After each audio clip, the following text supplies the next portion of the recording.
Hi, everybody, and welcome. I'm really sorry I'm a little bit late. I actually didn't have the link myself. I was unprepared, and the presentation has just been finished. So, absolutely brilliant. Welcome, Jonas. I'm really excited to hear what I've got to say about the topic. We've been working on it for a month, and today we had brainstorming at Kalicube, and we've come up with new ideas. So I spent most of the afternoon working those ideas into the presentation. Brands, super important. We're talking about entities. What's this update all about? It's all about people, and it's all about EEAT. So it's going to be hugely, hugely fun as we go through the presentation.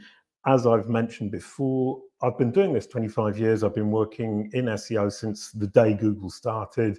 I have never seen an update this big, and that's a big claim, but I think you'll agree once I get through this, this is probably not hyperbole, I think is how we say it in American, and hyperbole if I'm British. Thank you very much. Right, welcome everybody. If you've got any questions, pop them in the chat.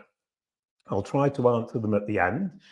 In the meantime, I'll just go through the whole presentation. We've got lots of people here. Here's Joanne from the Kalicube team, Hans Knapp, and Anton, our great friend Anton. Welcome, Anton, and I'm talking about Orca, the killer whale update. Now, I will start to present my screen, and hopefully this will go incredibly smoothly, given the fact that I'm on my own in the studio. I've just finished the slide deck this moment, and I'm trying to figure out how all of this works in real time in front of you as I speak. And I'm pretty much there, except the download is very, very slow because I'm on a slow connection. Now, what we discovered was that there was a massive, massive influx of person entities into the knowledge vault at Google over the month of July, and it happened over 4 days. Now, already in the knowledge vault, I've never seen an update that big, that fast. So just in and of itself, that's already hugely exciting. And then I looked into it and I realized that the increase in entities was all people, and it was all EEAT focused. So that's where we're going today with this presentation. EEAT, people, and in the future, certainly corporations. So we're definitely in a situation where it's going to be super exciting. And somebody's asking about audio issues. I think I'm okay for audio, but if there are problems with the audio, it's recording on my local computer and it will upload afterwards. So you can always come back and watch this again if the sound isn't up to quality. And I do apologize if that's the case. I would understand if people want to come back again and listen later on. Jeffrey Kustron asks if that's possible. Yes, as soon as this is over, it will be available on YouTube, and it will be available tomorrow. The version tomorrow will probably be high definition, or at least I hope it will. If we have any problems, we'll certainly keep you informed. Signed up for the Kalicube newsletter, which is on kalicube.com, and we've got Claire Carlisle-Reese here. Welcome, Claire, and thank you for that support on the sound. I was getting slightly worried. Now, here we go. I've managed to get the technical side sorted out. And we're going to be talking about Google's 2023 EEAT Knowledge Graph Update, codenamed Killer Whale. Why do we call it Killer Whale? You'll find out in just a moment. So the main takeaways today is there was a huge uptake in people, entities, and a huge revision to subtitles, which means you need to double down on EEAT if you weren't already. I like to talk about EEAT as credibility because it makes it much easier for people to deal with outside the SEO industry. So, credibility. Google has dropped Wiki. That means that our jobs are much, much easier to do. We don't need Wikipedia. You don't need to be Wiki notable in order to get a knowledge panel and to get into the knowledge vault. Finally, entity SEO is now real. And that means that digital strategy must be omni-channel. And at Kalicube, we work on what we call the Kalicube process, and that's multi-channel marketing based on brand, marketing, and SEO in that order. So If you want to know more about the Kalicube process, search the Kalicube process on Google. We should be optimized to rank #1 for that. And if we aren't, more fools, and we'd better get back to work. So I'm going to present myself really quickly to people who don't know who I am. I'm Mr. Knowledge Panel, according to John Mueller, and I'm going to explain who I am through my knowledge panel. That is a knowledge panel, all the red stuff at the top, all of the stuff on the right-hand side, and I've kind of hazed out the part that's the brand SERP itself. This is a knowledge panel that is extremely rich, and I've been working on it for 10 years. You could probably get something similar in a year if you work intelligently, efficiently, and effectively. So I have a degree in economics and statistical analysis from Liverpool John Moores University. Now, I used to say, well, it's a terrible university, but it's actually not. It's a very good university, and my degree in economics and statistical analysis stands up to, what would you say? Stands up to being looked at. How about that? And I'm a notable alumni alongside John Lennon. I was a punk folk musician in the 1990s in a group called the Barking Dogs. I was a cartoon blue dog. My name was Boo-Wah. Koala was the yellow koala. My best friend, my ex-wife, Veronique. That was delightful. I have 25 years in digital marketing, so you can calculate there. I started when I was 32, shortly after Boo-Wah the blue dog was put to one side. And I've done a total of 60,000 hours of work and study in SEO and digital marketing. So if anyone's heard about the 10,000 hour rule, I'm well past that. I'm also known as the brand SERP guy.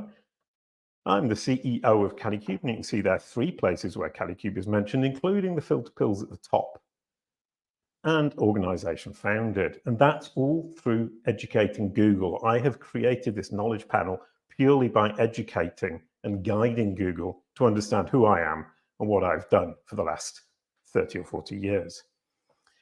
I'm also a writer and author. Now, I've put that last, although in fact, CEO of Kalicube is more important in my life right now. But I've put that last because we're talking about writers and authors in today's presentation. There are lots of free resources available, and I was looking at this earlier on. We've got 135 hours of video with full transcripts for free. We've got 250,000 words of articles, success stories, and FAQs on the kalicube.com website, once again for free, so you can do pretty much everything just with these free resources, especially if you look at the 100,000 words in white papers we've published on the Kalicube process, how to make money with Kalicube Pro as an agency, and of course the knowledge panel checklist, which we now call the instruction manual, the knowledge panel instruction manual, 17 steps to get a knowledge panel for anybody. The Kalicube Academy, of course, we teach all of this stuff. Claire Carlisle, who we just saw earlier on, has had got the knowledge graph, the knowledge panel course, and I believe she enjoyed it. Hopefully she can confirm that in the chat. And we've solved digital marketing. That's a huge claim, and I know it's a huge claim. And it's half tongue-in-cheek, but in fact, the Kalicube process is based on Google's analysis of your digital ecosystem and your market digital ecosystem. And all we then do is ask Google, what digital marketing strategy should this company or this person be using? And Google tells us, and then we can show you that perfect digital marketing strategy. And it's a bespoke one for you based on your company and your industry. And we call that the Kalicube process. And for any agencies out there, I've seen Callie Scott is out there. We've solved digital marketing for them too. So please do come along and talk to us about Kalicube Pro if you're an agency. And that's Kalicube Pro. I found this hugely interesting. We have 7 million kgmIDs in the Kalicube Pro database, 10 million knowledge panels, and 1 billion data points. And I've been collecting this data since 2015. And in Kalicube Pro, we've invested 40,000 hours of time between 2015 and today. And some more figures, 6 million articles in Wikipedia in English, 7 million kgmIDs in Kalicube, and Google's Knowledge Vault has got 50 billion entities and 5,000 billion facts. Now, Claire, I'm really sorry, I told you the wrong numbers before you went and gave your talk. They weren't the wrong numbers at the time because I hadn't gone through the detailed calculation I've just gone through here, and we'll see that. The Knowledge Vault is significantly bigger than I had thought. So, Google's 2023 EE18 Knowledge Graph Update. Why Killer Whale? We took a vote.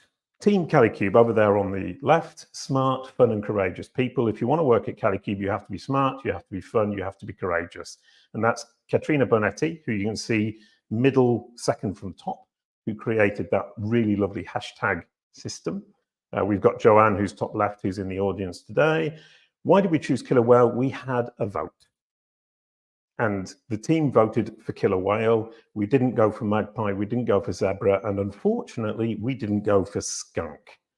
I'm definitely hoping we choose Skunk next time.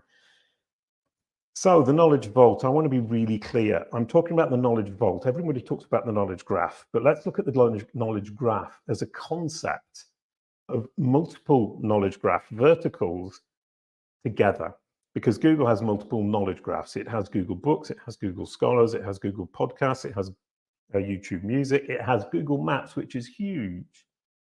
And it has, there you've got the little Google bot, it has the web vertical, web index vertical, which also contains knowledge panels and contains a knowledge graph, but it's relatively unstable. The knowledge vault over there on the left-hand side is your ultimate aim. The knowledge vault is the one that we all refer to as the knowledge graph, and it's the most stable, reliable set of information, facts that Google has. Get in there and you're reasonably safe. We'll see that you're not completely safe a little bit further on. There have been huge knowledge vault updates every summer, ever since I started tracking them. But the first one that really made sense to me, that I could really identify what it was all about, was 2019. I was in Budapest at the time, so I called it the Budapest update. And there was a huge increase in the confidence scores in the knowledge vault. And you can see there I wrote an article for Search Engine Journal. And if you want to go and read that, please do so. It was really, really interesting. The number of brands in the knowledge graph increased by more than 42%. And that means companies. So 4 years ago, Google was focusing on companies. And I said it was a turning point for Google and digital marketers, and nobody noticed. So I'm saying it again this year. 1 year, at some point, I'm going to be right. So I'll say this every year, just after the summer, because there are updates every summer in the knowledge vault. But this is the first time in history where the data shows a measurable relationship between knowledge vault update and a core algorithm update. So you have Killer Whale in the knowledge vault and September 2023 helpful content update. Killer Whale was in July, and the September 2023 helpful content update was, of course, in September. But we'll see how those two are connected later on. Question is, how do I know all this?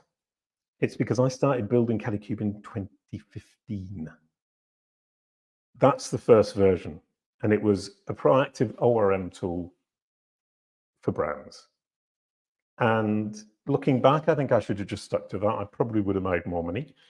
But it still is a proactive ORM tool, but it's also an entity management tool, an entity optimization tool, a digital marketing strategy tool, a mention tracker, all sorts of things. Oh, and a rebranding tool as well.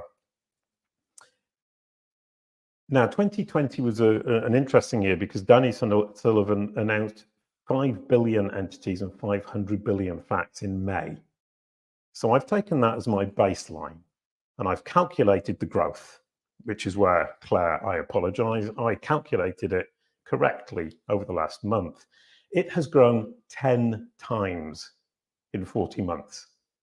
So that makes 50 billion entities and at least 5,000 billion facts. Now, 5,000 billion facts is an underestimation because it's certainly found more relationships and more attributes for all of those entities. So the average number of attributes and relationships per entity is probably more than it was initially. So I would say, you know, wild guess, 20,000 billion facts, but it doesn't really matter. Once you get up to that kind of number, a couple of billion here or there doesn't make any difference. Right, corporation entities, what happens here? We've got a 10-fold increase from 2020 to 2023. And you can see there, two very clear, in fact, three very clear updates. Corporation entities, 6 times bigger.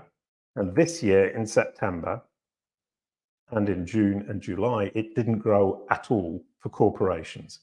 No significant number of corporations were added to the knowledge vault during that period of time, which means they were all people.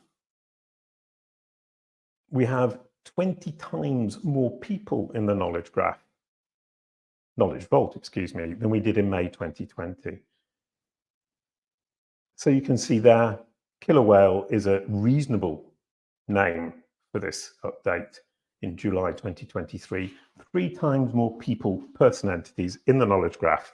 So we're up to 20 or almost 20 if we use May 2020 as the baseline with a value of 1. That is huge. I have never seen anything even close to that big in terms of growth in a knowledge vault or in terms of SERP volatility or any other changes in Google in the 25 years I've been doing this. The other thing is that they reclassified an awful lot of entities. These person entities, a lot of them lost their subtitle. The number of entities without a subtitle, person entities without a subtitle, increased 6-fold. So that's twice as many as the number of people who were added to the knowledge vault. So an awful lot of subtitles were just completely removed. In fact, the absolute number of subtitles in our data set went down, despite the fact that the number of person entities tripled. That gives you an idea of just how much they cleaned this up. It was a huge cleaning classification update as well. Why people? Number one, they wanted to classify. The changes that the Google engineers made to subtitles, getting rid of a lot of them, and as we'll see, focusing on specific ones, shows that they're trying to identify and clarify the roles that people play. And it's clearly focused on roles that are logical candidates for EEAT signals. So when we talk about roles, it's, am I a musician? Am I a writer? Am I a researcher? Am I an actor? Rather than, am I the CEO of Kalicube?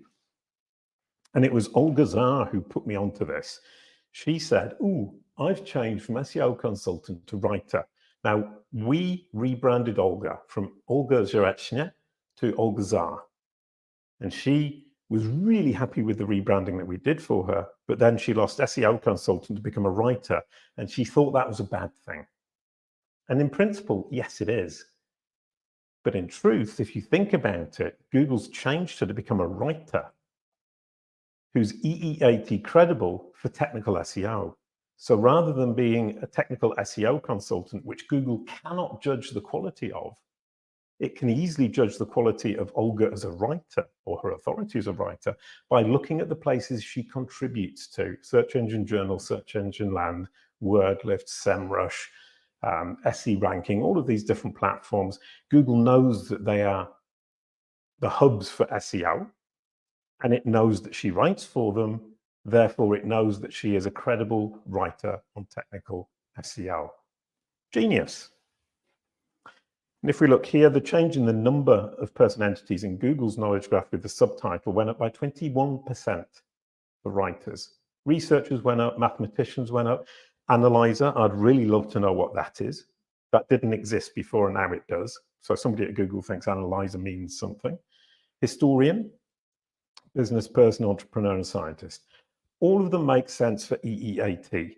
And when Bill Slawski talked about author vectors, talked to Lily Ray about EEAT, they did an article in 2020 which talks about how far Google's focus on EAT can potentially go using author vectors and author recognition. So when you put all of these pieces together, you're going, oh yeah, of course. How very obvious. Well, I was, once I figured it out. And then you look at the not so it subtitles: musician, artist, politician, poet, sports people, actors, all went down. And if you think about that, if you've got 500% of subtitles were deleted, you've got twice as many subtitles deleted as there were people added to the knowledge vault. Theoretically, the subtitle numbers should all go down, which is what we see there. But for EEAT-focused roles, they went up. And the third one is AI. And this is Marianne who pointed this out to me this morning. Marianne, who is the customer value manager at Kalicube. An interesting story about Marianne is during a team meeting, I was talking about knowledge panels, and I was doing a demonstration, and I found a knowledge panel for Marianne Buaro. And I thought, oh, this is really good fun. And I thought, present it to Marianne, she'll be surprised. And she said, oh, actually, I've been working on this. I've been watching your videos and I've worked on my own entity and my own knowledge panel. And she triggered a knowledge panel within Kalicube without telling anybody else on the team. And that was absolutely brilliant. So she has a knowledge panel and she pointed out that by identifying authors, Google is taking the first step in building a spam AI algorithm using entity recognition and author vectors. So if you think about it, Bill Srousey said Google can identify in 2020, it could identify the authors of unlabeled content. So if it can identify authors, it can identify the style of an author. Then even when the author isn't cited, it can actually guess which author did it, which means that it can come up with a much better AI algorithm for anti-spam than all of the AI algorithms that we see around the web. Detecting AI content is going to become increasingly difficult, but if you can attach the content, the writing, or even the spoken word, which Bill Slawski mentioned Google have been trying to do, if you can map that to the person entity you have understood, you can start looking at spam and identifying it. And even if it's not a spam algorithm, it's certainly a booster algorithm, because you set yourself apart from the crowd if Google can recognize your style of writing and you as a writer, or your style of speaking and you as a speaker. That makes so much sense. Thank you, Marianne, for suggesting that this morning. And on the left, I asked Bing to draw me spam wrapped in a lovely packaging so it looks like artificial intelligence. And that's what it came up with. And I thought that was the most delightful picture, and I couldn't resist putting it on the slide. So the 2023 update, what does it focus on? What's Google really doing? And this is Leanne who helped me with this when I wrote the article. There's an article on Search Engine Land, came out today. Go and read that. Leanne helped me a great deal with that. But July 2023 update is accelerating the growth of the Knowledge Vault significantly, and it's starting with person entities. It's restructuring the Knowledge Vault to focus on subtitles that are important for user trust in order to improve the algorithm's application of EEAT signals. It's identifying the authors of content, which also extends to voice. It's not there with voice yet, but that's the next step. It's beginning the sunsetting of its dependence on Wikipedia and other human-curated sources. And I'm sorry for ruining the punchline there.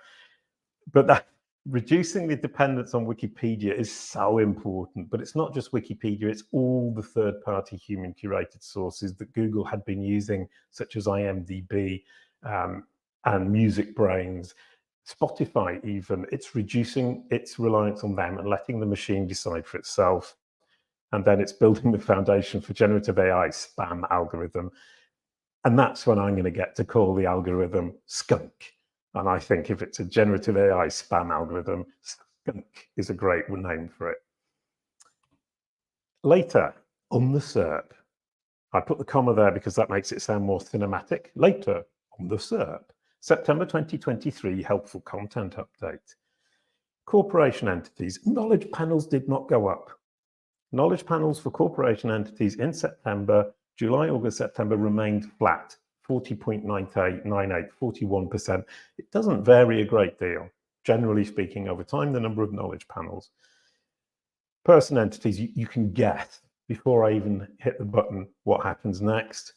37% more knowledge panels on brand SERPs for people.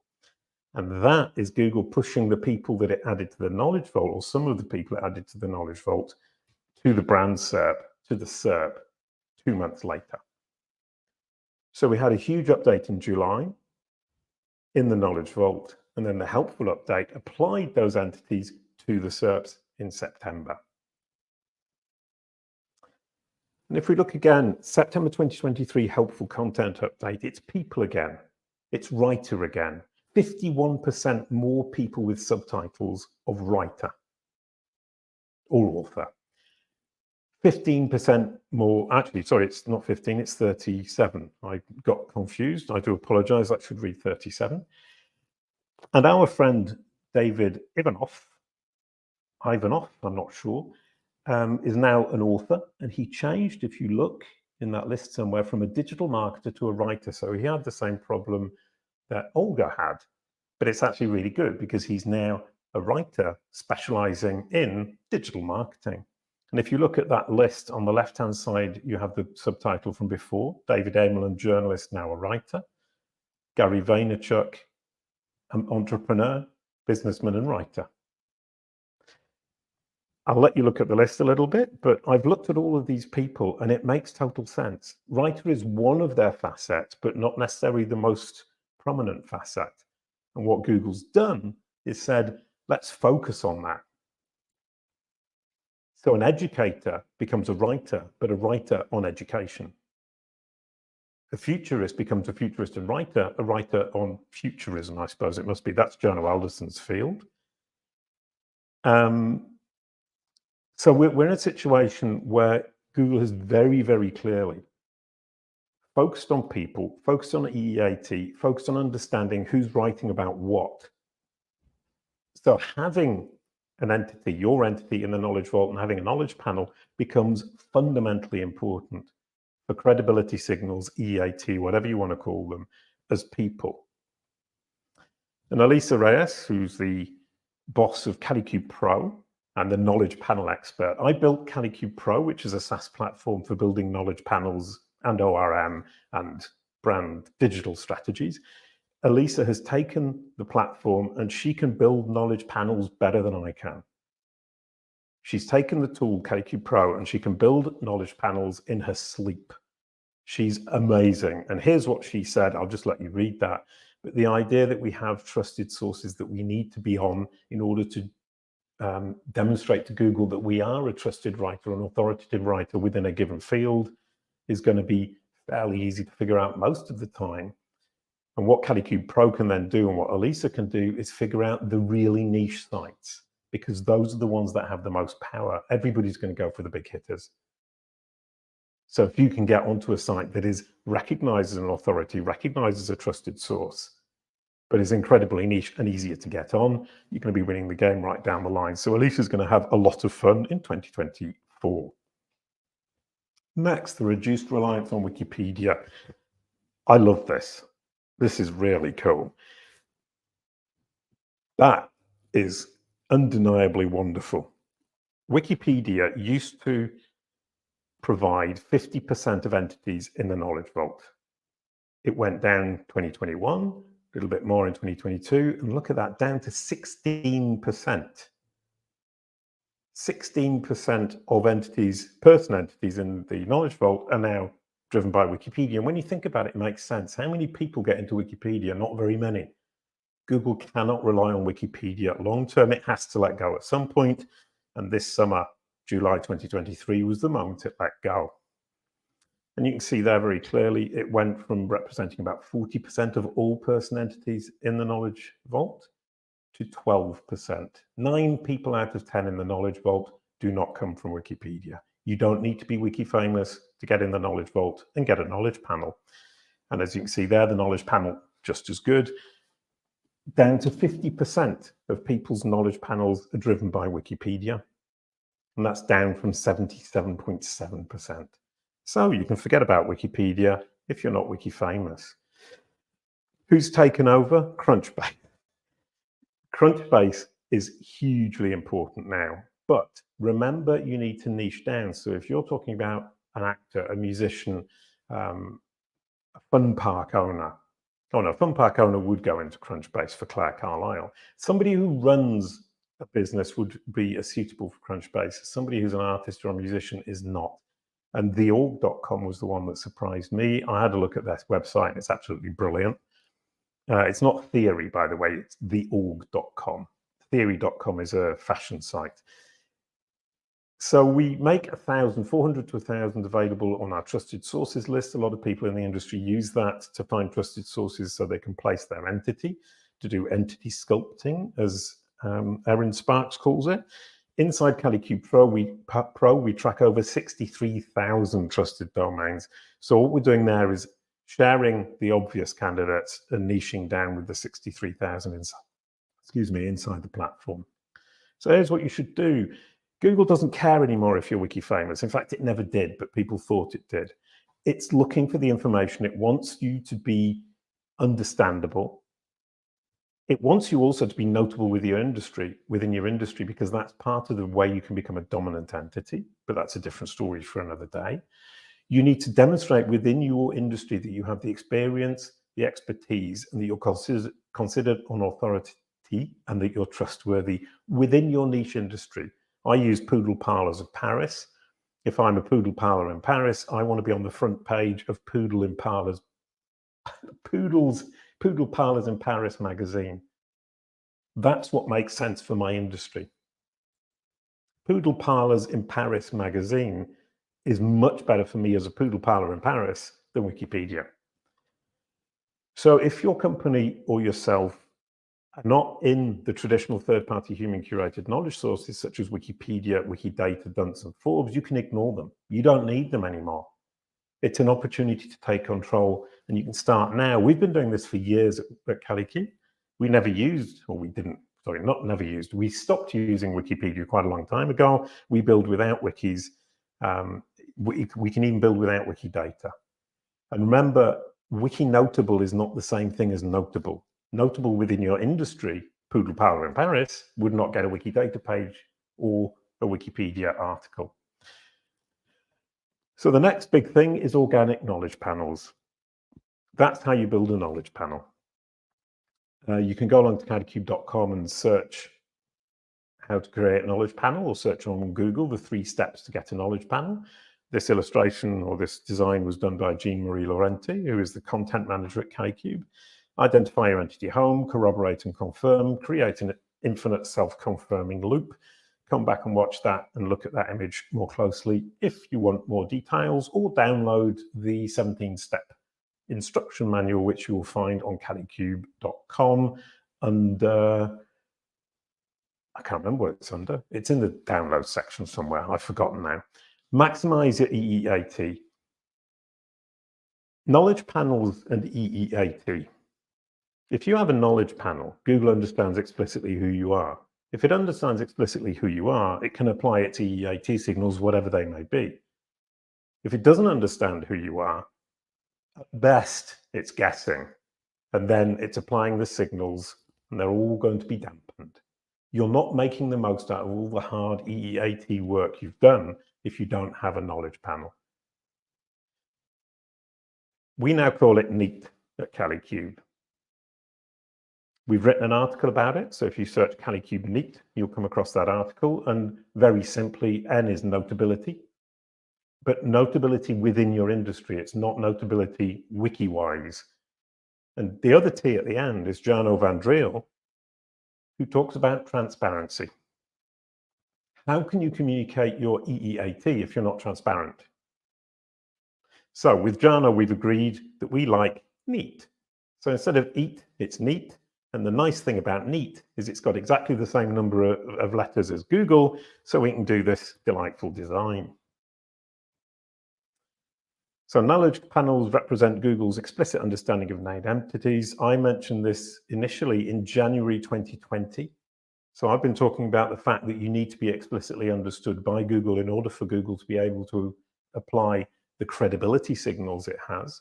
So with Lily Ray and Andrea Volpini, we did a webinar for SEMrush. We discussed that very briefly. You can go and have a look if you're interested. But this idea has been around for well over 3 years, 3.5 years, and it's finally become a reality. Before, it was theory, it was an idea, and I don't think Google could properly implement it. Now, very clearly, they can. And the knowledge panel for your clients is the visual representation of Google's explicit understanding of the writer or the person.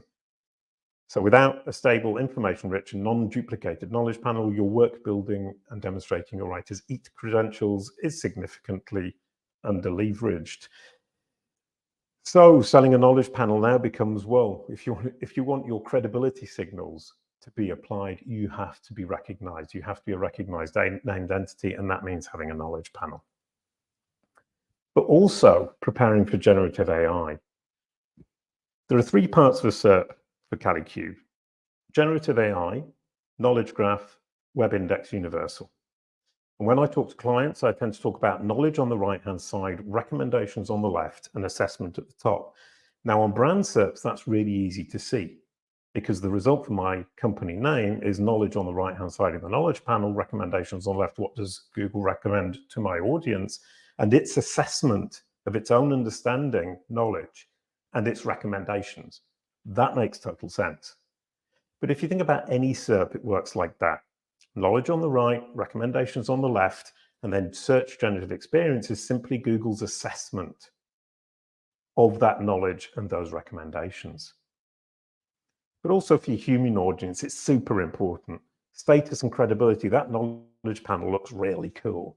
And Kalicube looks like a real international company and not a local business with a Google business profile, and not a local business without any kind of knowledge panel on the right-hand side there. And then for a person, you look significantly more credible, more authoritative, and people are much more likely to do business with a person with that kind of knowledge panel and a company with that kind of knowledge panel. And if they're going to do business with Kalicube, they're going to search Jason Barnard to find out who Jason Barnard is. That's going to really convince them with this combination. I would hope people would trust us, they would see us as authoritative, and they would see that as Google's recommendation of Kalicube and myself. And this is what I like. If we look at the brand SERP, we can immediately see, does Google know, like, and trust us? And this is where I can talk to business people and marketers using the same language and say, this brand SERP is the way you can see, does Google know, like, and trust you? And if not, you have to work to make sure it does know, like, and trust you, because it will promote you if it knows, likes, and trusts you, just like your clients will buy from you if they know, like, and trust you. So the solution for us all is organic knowledge panels, and these are the options at Kalicube. Obviously, a little bit of upselling here. The free checklist, we give that away for free. I really want people to build knowledge panels. If you have the time, you have the energy, go through the free DIY checklist, build your knowledge panel. It works. We've had multiple people come back to us and say, yes, I used that and it was absolutely brilliant and it worked absolutely fine. We can also do the service for you. Team Kalicube, that's Elisa you saw earlier on, or you can do it for others. If you're an agency, you can use the Kalicube Pro SaaS platform to build knowledge panels for others. And I've just remembered here, there's also a knowledge panel course which you can buy, which teaches you exactly how Google's Knowledge Vault functions, how a knowledge panel is built, and how you can guide Google to show exactly what you want in your knowledge panel. You can educate it, guide it, maybe outsmart it by getting it to show exactly what you want in your knowledge panel. Quick warning about knowledge panels. When you get a knowledge panel, you're not safe. kgmIDs in the Knowledge Vault are deleted at a rate of 15% a year. And that's going up year on year. Not very much, but it's around 15%. And if you got into Freebase with your /m and you think you're safe, or your client thinks they're safe, it's a lower deletion rate, but it's still 8% a year. 8% of /m's get deleted every year in Google's Knowledge Vault. So you're not safe in the Knowledge Vault, and you're not safe on the SERP either. The rate of deletion of knowledge panels for people in their brand SERPs is near 8%, and it's going up significantly year on year. So next year, I would imagine that's going to be more like 12%. So knowledge panels get deleted. Obviously, if you're Samuel L. Jackson or Michael Fox, your knowledge panel is not going to get deleted. However, if you're Jason Barnard, Olga Zarr, somebody less famous, your knowledge panel could easily get deleted. Your knowledge vault entry could easily get deleted. If you don't look after that corroboration and make sure it's consistent, because when Google deletes them, it's because it's confused or it isn't confident anymore. So you have to make sure that Google is never guessing. John Mueller says it all the time, don't make Google guess. And in this particular case, don't make Google guess has even more importance. It's foundationally, fundamentally important. Never let Google guess. Make sure your corroboration is consistent. Make sure it's strong in order to embed your entity in Google's brain. Think about it like that. You need to make sure Google can never, ever, ever doubt its understanding of you. so that it never, ever, ever forgets you. So what's next? This is just a simple copy paste. Elisa gave me this idea earlier on and I didn't have time to do proper slides, but you can read that. I think it's really important that we understand the Knowledge Vault updates every 2 to 3 weeks in general. And when it does have a huge update, and we see them generally in July, December, February, or March. So it's July and December, and then either February or March. And the big ones are always in July or August. And when there is a big update, 60 to 80% of entities are affected. Not necessarily deleted, but affected. So at those points, you have to be ready. You have to be ready for December, you have to be ready for July. And being ready for December and July means having everything in place 2 months before. So right now, you've got 7 days to get ready for an update. If it's the end of December, if it's at the beginning of December, you're already too late. Start preparing for February, March, and July. And the future, Fabrice Canal talked about it on the show the other week. They don't do huge updates very often. They tend to have these incremental updates. Google have them too. But Google do have that big red button and they press it and there's this enormous update that throws everything into chaos. That's going to reduce. These updates are going to become smoother. We're going to be able to identify them less well. And those gradual changes are going to start to seep into our lives, which is going to make some things more difficult in the sense that you can't identify exactly what's gone wrong and when. But definitely keeping an eye on everything that's going on is fundamentally important. And I would argue, obviously that's because I'm Kalicube, I would argue that keeping a handle on your brand, on your company entity and your person entities for EEAT and your corporation entity for EEAT and understanding as the website owner is hugely important. It's the foundation of everything you'll be doing in SEO for years to come. Tracking your corporation and person entities, and even product entities for that matter, is going to be the #1 big thing you need to set up for every single client, because everything you're doing will then be built on that. If you're building links, if you're building citations, if you're getting guest posting, if you're getting podcast appearances for the boss of the company, if you're getting PR for the company, if Google hasn't understood who that company is and who that person is, most of your efforts are wasted.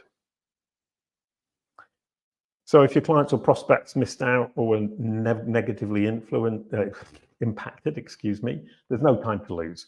I've told you I'm doing some crystal ball gazing, and this is just me making it up, but it's 8 years of tracking where I've been looking at what's happened every single year. We track every day. And I can tell you July is the biggest update every time. December is the second biggest. February or March is the smallest. And then there are little updates in between, but those are the 3 biggies that you can count on pretty much every year. And yeah, here we go. Get everything in place 8 weeks before. The next update for the person entities is going to be December 2023. What happens is Google updates, they realize they've messed some stuff up, or they walk some things back, and that's going to happen in December is my guess. It's pretty reasonable to assume that's going to be happening, but they're going to focus more on subtitles. They're probably going to add more subtitles back, but they're going to be more neat-oriented subtitles. They're going to reduce duplication. There's a huge problem of duplication. One example is Samuel L. Jackson. There are 200 Samuel L. Jacksons in the Knowledge Vault, and it's all the same person. And there are multiple people within our industry who have duplicated themselves 4, 10, 20 times. And that's a huge problem.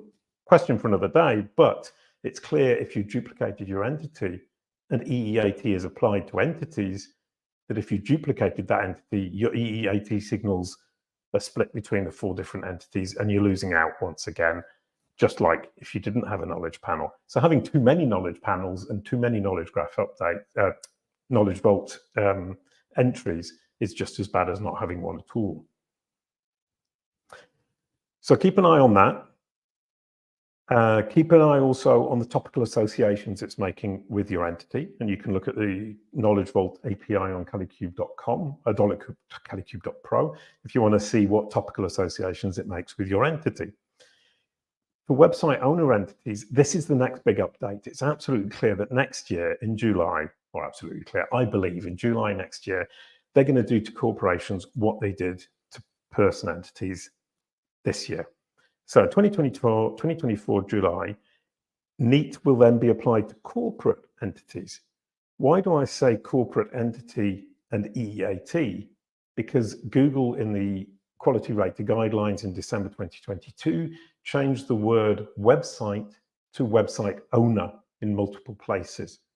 So clearly they're looking not at the website, but at the website owner and the author of the content for applying the EEAT signals. The website in and of itself is simply a representation of the website owner, and it's the website owner that carries the EEAT. Therefore, it's the website owner who needs to be in the Knowledge Vault and have a knowledge panel.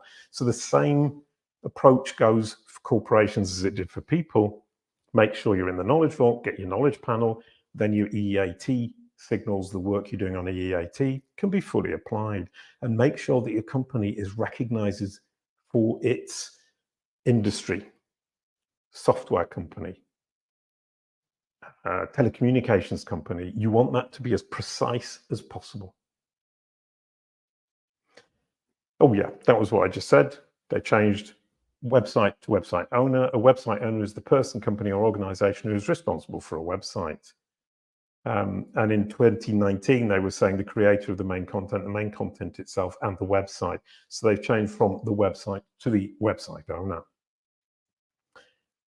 Talking of websites, blogs, websites, they're going to be probably next alongside products. I would bet more on products because Google is going to be trying to catch up with Amazon. You can see there on the right, already the knowledge panels look incredibly good for products. But working on your main products, if you've got a company without too many products, using Kalicube Pro to do it, doing it individually, cleaning up the digital ecosystem, building a knowledge panel with intent is a super good idea. If you've got hundreds of products, go and see somebody like WordLift. They do the schema markup and they can build you a knowledge graph for your website. But Kalicube is very much for the main entity. So if you have few products, Kalicube is a better solution. If you've got a lot of products, WordLift is a better solution. And then I would also bet on books and applications, probably March 2025, and then local business hybrids. Right now we have hybrids for educational establishments and tourist attractions. I would imagine that Google will start to integrate other businesses little by little over the coming years. In 2025, I can imagine that knowledge panels for pretty much every business will be hybrids of some sort. That said, they already are to a certain extent. If you change information in your Google business profile, in some cases, you can only manage about 30% of what's showing in your Google business profile, and the rest is driven algorithmically. In some cases, you can control 70 or 80%, but that's going down. Google is little by little moving us all towards this hybrid system whereby you have some control over, for example, business hours, but you don't have control over social media accounts and fees in the case of a university, dates of events, and so on and so forth. Those events for Liverpool John Moores University are not submitted through the Google business profile, they're through the Knowledge Vault. And the bigger picture, this is where I end, generative AI, knowledge graph, web index universal, geek. Knowledge, recommendations, assessment, that's philosophical.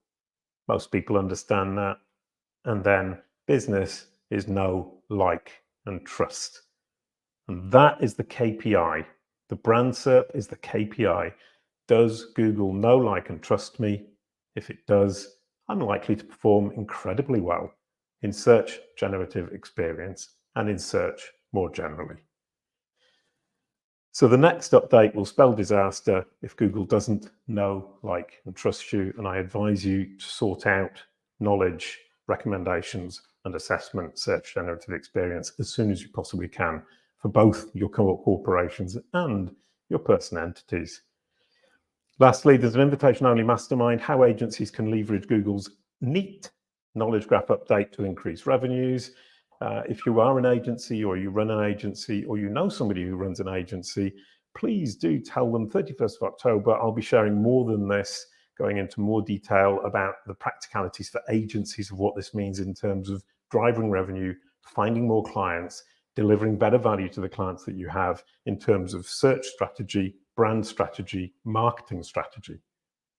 So we're going to be looking at brand, marketing, and SEO in that order in the Kalicube Pro platform on the 31st of October in the context of Google's killer whale update. Thank you very much. That was pretty long, and I hope everybody is still with me. Did we have any questions while I was away? Oh, how do you think the knowledge graph, what's that? Oh, right. How do you think, right, the knowledge vault directly into SGE is not something that's happening right now in the sense that Google can't query the knowledge vault directly. I asked Fabrice Canel of Bing if they were capable of querying the knowledge vault in real time, and he said, well, that's confidential information. I'm guessing that they're not, but they are certainly working towards it, because fact checking on generative AI is going to become hugely important, and the knowledge vault in some format is going to be the way they will be able to do that. What we do know is that Google have a lookup table, which brings together all of the kgmIDs of all the different knowledge verticals, in which case they can do a very quick lookup in that lookup table. But that lookup table is relatively dynamic. So the question is explicit about the knowledge vault, but in fact, because they can currently query the lookup table for the knowledge panel, they must be able to do it for the search generative experience.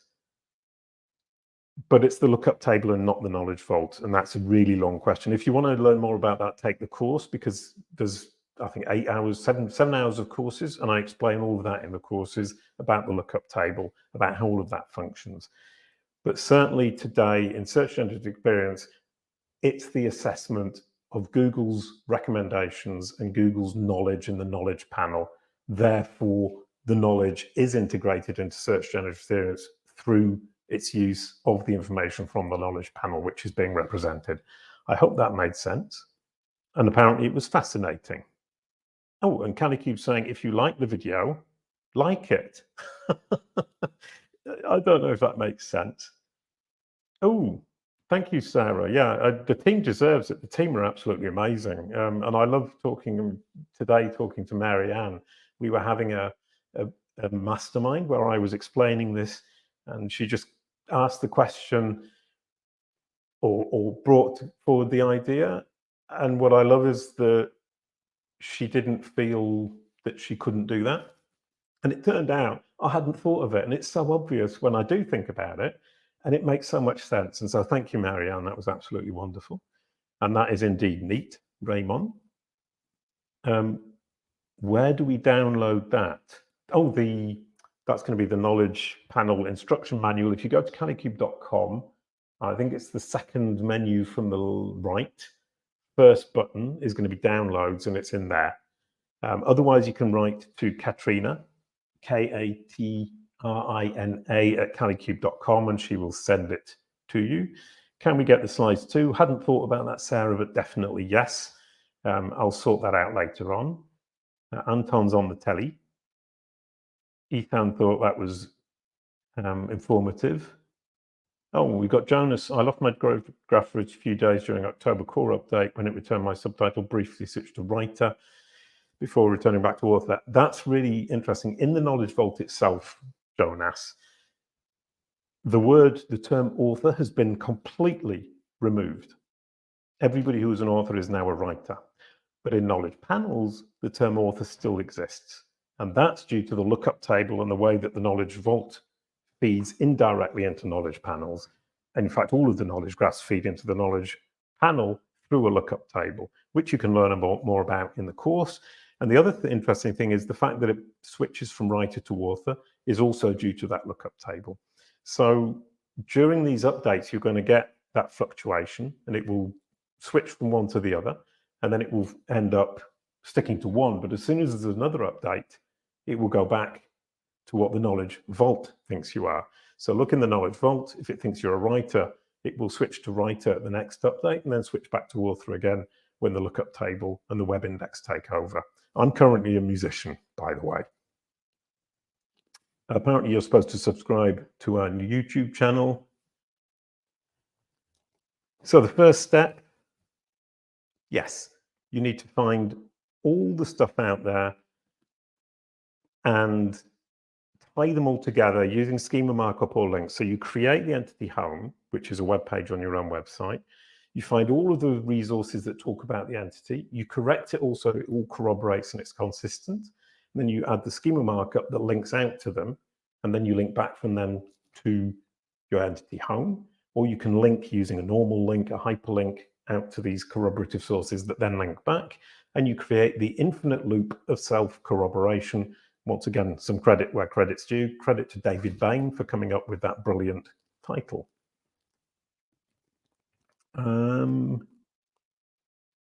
Awesome information. Thank you, Jesse.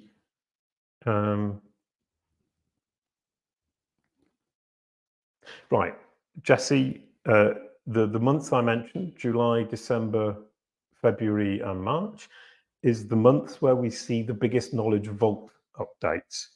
The focus of those updates is always different. So it was corporations in 2019 with confidence score, and this year it was people. Next year I'm betting it's going to be corporations again, but these huge updates in July and the fairly big ones in December are very reliable over at least the last 4 years, but certainly since 2015, we've been seeing the same thing. But I'm being reticent about 2015, 2019, because I couldn't identify exactly what the focus was. And maybe there simply wasn't a focus, that it was an update and it was always very general. Who knows? And it's now history, so who cares? How effective do you find contacting Google Knowledge Graph support to be? I've had success getting fractured entities merged by reaching out, but it's hit and miss. Yes, it's very hit and miss. The people sitting behind that, I think you imagine what their situation is. They're employed at pennies per day or pennies per hour simply to make yes, no, snap decisions. So they're told that they have to do whatever it is, 200 requests every 2 hours. I don't know what it would be. So they look at your submission and they make a snap decision, click on a couple of links and make a snap decision. They don't have time. And it doesn't make sense for Google to invest immense amounts of money researching all this stuff. So when you do submit feedback, you need to make sure that you're incredibly precise, that you give them context, because they don't have the context that you have, they don't have the knowledge that you have, that you state everything that will help them make that decision as fast as they possibly can, and that you provide the links that support what you're saying. So if you can have empathy for the person working on this and just think, how can I make this snap decision as simple as possible? And when they've made that snap decision, they feel confident they made the right decision. That's the secret to getting those changes through the feedback button. And one really important point about that is that even though they can correct some things, they can't correct everything. For example, the subtitle, they can't correct it. What they can do is delete it, and then the machine will replace it with whatever comes next. So you have to remember as well, some things they cannot change, and some things they will change. For example, we had a client who had the wrong book attached to her knowledge panel. She contacted them, they detached the book, but because the author had the same name as her, so it was two authors with the same name, and there was confusion, the algorithm just put the book back. So the human corrected it, but the machine has the final say. The machine always has the final say in what appears in your knowledge panel. And in that particular case, it turned out that this author not only had a namesake, but the namesake had the same publisher, and the publisher put all of their books on the same page. So the machine was getting it right in the sense that the publisher had pretty much explicitly told it that all of these books were written by the same person. But as human beings, when we looked at the page, it was fairly clear they weren't. And that's the other thing, of course, you have to remember that the machine doesn't perceive things like we do. So when you look at something and you think that's really obvious, the machine shouldn't have got that wrong, think about how the machine is consuming, digesting this information, and look at how it's going to understand it. And a machine is incredibly linear, logical, doesn't have imagination, doesn't understand poetry, doesn't have a sense of humor, and lacks culture. Claire needs to dash. She'll watch back. And that's it for all the comments here. So thank you everybody for watching. That was a little over an hour. I've lost my voice a little bit, but it was well worth it to share all of that with everybody. Thank you absolutely everybody for coming along. 43 people I can see currently watching. That was delightful. Thank you and good night, I think, for me in France is the term.